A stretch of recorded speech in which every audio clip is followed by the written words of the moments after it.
ꯑꯩꯈꯣꯏ ꯀꯟꯖꯤ ꯍꯥꯏꯔꯗꯤ ꯑꯩꯈꯣꯏ ꯀꯟꯅꯕ ꯍꯣꯠꯅꯔꯨꯕꯅꯦꯕ ꯑꯩꯗꯤ ꯅꯥꯄꯠ ꯆꯍꯤ ꯆꯥ ꯀꯌꯥꯅꯣ ꯑꯁꯤꯗ ꯇꯥꯔꯛꯏꯁꯦ ꯄꯇꯥ ꯄꯤꯔꯝꯗꯦꯅꯦ ꯄꯇꯥ ꯑꯃꯐꯥꯎ ꯇꯥꯔꯝꯗꯦ ꯑꯩꯅ ꯂꯣꯏꯅ ꯍꯥꯏꯕ ꯌꯥꯗꯕ ꯃꯌꯥꯝ ꯑꯃ ꯂꯩ ꯊꯃꯣꯏꯁꯤꯗ ꯈꯨꯇꯨꯝ ꯁꯨꯔꯒ ꯑꯩꯒꯤ ꯖꯥꯇꯤꯁꯤꯅ ꯈꯪꯉꯝꯕꯗꯣ ꯁꯤ ꯈꯨꯃꯨꯖꯥꯝꯕꯒꯤ ꯄꯟꯕ ꯄꯟꯊꯣꯛꯄ ꯃꯥꯏꯀ꯭ꯔꯣꯐꯣꯟꯗ ꯄꯟꯊꯣꯛꯄ ꯌꯥꯗꯕꯩ ꯄꯟꯗꯕꯅꯤ ꯌꯥꯝꯅꯁꯨ ꯂꯣꯏꯅ ꯍꯥꯏꯕꯤꯈ꯭ꯔꯦ ꯑꯩꯈꯣꯏ ꯔꯥꯃꯦꯁ ꯖꯦꯅꯔꯦꯜ ꯁꯦꯀ꯭ꯔꯦꯇꯔꯤꯒ ꯊꯣꯏꯕꯒꯅ ꯉꯥꯡꯕꯗ ꯃꯣꯔꯦꯒ ꯑꯌꯥꯝꯕ ꯂꯣꯏꯅ ꯌꯥꯎꯈ꯭ꯔꯦ ꯌꯥꯝꯅ ꯏꯃꯣꯁꯅꯦꯜ ꯑꯣꯏꯕ ꯑꯗꯨꯒ ꯊꯣꯛꯏꯕ ꯃꯅꯤꯄꯨꯔꯗ ꯊꯣꯛꯏꯁꯤꯒꯤ ꯃꯔꯤꯛ ꯆꯨꯝꯕ ꯄꯥꯎꯗꯝ ꯑꯩꯉꯣꯟꯗꯗꯤ ꯃꯁꯤ ꯌꯥꯝꯅ ꯍꯔꯠ ꯇꯧꯕ ꯏꯚꯟ ꯑꯩ ꯐꯪꯁꯟꯁꯤꯁꯨ ꯑꯩ ꯌꯥꯔꯒꯗꯤ ꯔꯥꯃꯦꯁ ꯑꯩ ꯌꯥꯎꯍꯟꯒꯅꯨ ꯑꯩ ꯌꯥꯎꯅꯤꯡꯗꯦ ꯑꯩ ꯐꯪꯁꯟ ꯆꯠꯇꯕꯁꯨ ꯀꯨꯏꯔꯦ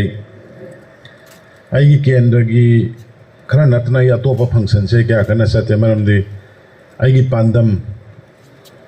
अखोइन खंजरूरीब तौजरूरीब पोटुगी पांदम दु फंग्द्रिबनिना आई मया मरक्ता पक्तिन तिनगिरो एन खंजरगा यावदबने अदु रामेशना अदगी अखोइगी ओजाराजियन होय करिगी चुचापुर मिडे काउंस सोसाइटी की मयामना समोको यातै दि तौनिंग्रे अंत यावबियो अंत लाको लाओ अदुदा आई लाकपने अदु यामना इमोशनल होइबा अखोइ मैतैगी चनबिदा सागैगी मी अमा लैतबदा वाना ताबदा nga sanade awaба phongdongnai madugi chanabido akhoi society da punna legidabne do akhoi dagi di mangkhre akhoi dagi di akhoi gi mayum makai thado ga leiriba Soshanpur dagi Kangpokpi dagi More dagi natraga tai periphery dagi leiriba singsi kaunara abra atopa communities akhoi gi lehoriba singsina Habal Sombu Irang, Lai Haraubi Irang, Saksana Irang Lomda, Toina Urakpa, Salakpa. I wonder no idea of how I tell never highway abacra the high hay, I could say Awabatariba Zati in Levagni. Mio Kayam and the Levam Savum Kangan and Lady Vani. Masha Quigi Sahi Omuxida the Quay Choshan. For my society the series me sama pador like it is mayum do the labor later bra sabra sada bra thauram tawgada bu fangde sida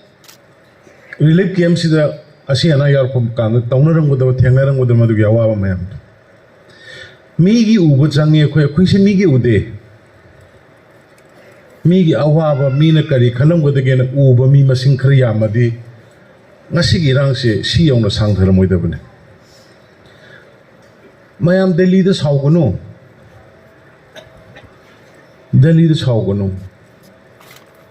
kari gino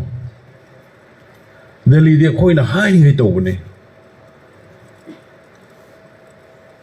FMRP kathalo kathatbane fencing khaw khabane illegal immigrant khantu biometric low bane ILPPU bane yes hujik sauri do yai kari gino ta da badagi kamai tani ai khoi chida phaminari bisdei da somgi tangkhai sina ai khoi maitai ni hare somgi tangkai sina khoi maitai nati har kanda ai na ta do je kanai wa no ai Delhi ne logi roba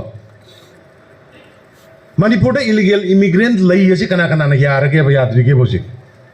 MLA kaya surage illegal immigrant Manipur lai na haiba ngamba phom na haiba ngamba mi je MLA nimpu yang khai gi manung da kaya suna yauge ba manga su bro MLA manga su bro ba illegal immigrant mi tom na sanga kanda khoi chi demographic imbalance we de na haiba ngamba MLA manga lai bra ba khoi Delhi na kana wa log ba bire na ngau bu si ma har chi ma se communal loi mane mana haijal ba lai adum ba lai ponte Sarmana Horubani Tadre Kanatadu no Aduna Mingu on the Tainagum say I quite Pujiction some Anabi when you put the subject lepsine Isuda Subject lepseba Delito Todung Ambriansin Hongzen Nandam Ambrian Sheba Taki Fide Sheba I quite see the gi lone Salaga Yade Quiggy Yanabani I Kuibu Han and we hire Kangu do मधु लौथोबगे आई victim होरे अदुगा मरुप सारगा सरकार सेंकुल अदि थुगाइरा अदि करी पाइले एग्जांपल की वानी अदुना आई खोई हाना सिंसियर होगी सेबा इशू से उनका हाना खंगमी नगी से सिविल सोसाइटी में हमसु ऑनरेबल एमएलए में हमसु अंतंग फजना आई खोई न थेंगनरी से कनानो आई खोई न थेंगनरी बसे कनानो थेंगनगदोर से कनानो इसे उनका खंगी से सिदा आइडिया ओ मणिपुर न ओंला कने करंबा आइडिया ओ मणिपुर न बा सिगे संगाई ने पाक ट्राइब कुंथ्रा ग मरी की युम सारग लेरबा मणिपुर सिदगी असि नतबा अमो आइडिया ओ मणिपुर से इलीगल इमिग्रेंट में हम यहुन गहराबा बांग्लादेशी यहुन गहरा म्यांमारीज इलीगल में हम यहुन गहरा अदुगी आइडिया ओ मणिपुर अब मैं हम पामसे ऑलरेडी मणिपुर एग्जिस्ट तौरग लेरे में कोई रिकॉग्नाइज द ट्राइब कुंथ्रा ग मरी सिदई द मणिपुर से इंटरप्रेट तौदे होनरी बमु तौबीरन वारे वे कोई मैम सिगी खलोब तांथोकुम से नगा तांथोकुम से हेरो इलीगल इमिग्रेंट खंदोकुम से ओके खंदोकुम से लेगिबदो लेग्रेदी हेत सॉल्यूशन है ये त यायबा ड्रग थिंगोकुम से त हाइसे किदोगे अमुक्सु थिंगबा पामबसु सागुम तौ इलीगल इमिग्रेंट मितो खंदोकन नमनिसु अमु हाइबगुम तौ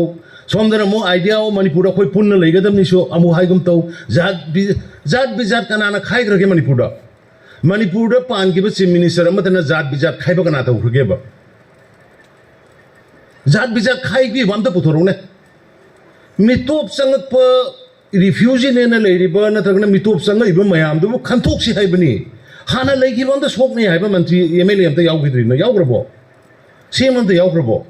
यावदे सुमाइना लाना कंसेप्ट से टीवी डिस्कशन खंदे अमद खंदे चलन दे होने नो अखोई कंजी हरदी अखोई कन्नब होने रुबने बैदी नापट चाही चा क्या नो सिदा तारइसे पता पिरम देने पता हम तारम दे